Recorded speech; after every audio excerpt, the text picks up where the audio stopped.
Hello friends, movies all about আপনাদের স্বাগত। Housefull ফ্র্যাঞ্চাইজির নতুন মুভি হাউসফুল 5-এর টিজার ড্রপ করা হয়েছে। এটাকে টিজার না বলেই ইন্ট্রোডাকশন পর্ব বলাই বেটার, কারণ পুরো টিজারটা জুড়ে শুধু এইটাই দেখানো হলো যে কারা কারা এই মুভিতে অভিনয় করছেন। বলতে গেলে পুরো ইন্ডাস্ট্রি রয়েছেন এই মুভিতে। অক্ষয় কুমার তো আছেনই, সঙ্গে অভিষেক বচ্চন, রিতেশ দেশমুখ, জ্যাকলিন ফার্নান্ডেজ, সোনম বাজওয়া, নার্গিস ফাকরি, ফরদিন খান, শ্রেয়াস তলপড়ে, চিত্রাঙ্গদা সিং, দিনো মোড়িয়া, চঙ্কি পান্ডে, জনি লিভার, নিকেতন ধীর, সৌন্দর্য শর্মা, রঞ্জিত, জ্যাকি শ্রফ, সঞ্জয় দত্ত, নানা পাটেকার। মানে কে নেই সেটা শুধু বলুন।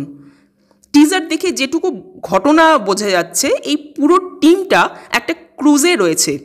সেখানে পার্টি চলছে, হইহুল্লোড় চলছে, সেখানেই একটা খুন হবে।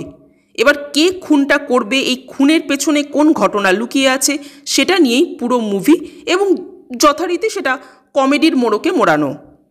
এই ধরনের মুভির দর্শক আমি নই একেবারেই, কারণ আমার এই ধরনের মুভি খুব একটা পছন্দ হয় না, কারণ অনেক ক্ষেত্রেই এই ধরনের কমেডিগুলো খুব লাউড হয়ে যায় এবং ছ্যাবলামিতে পরিণত হয় মাঝে মাঝে।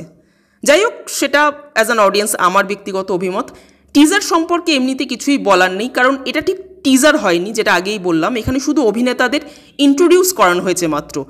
আর যিনি ভিলেন, অর্থাৎ যিনি অ্যাকচুয়ালি খুনটা করছেন, তার চেহারা এখনও দেখানো হয়নি। এবার তার চেহারা যখন রিভিল হবে, তখন হয়তো দেখা যাবে যে সেও একজন খুব বড় স্টার, অনিল কাপুর বা অন্য কেউ হতেও পারে।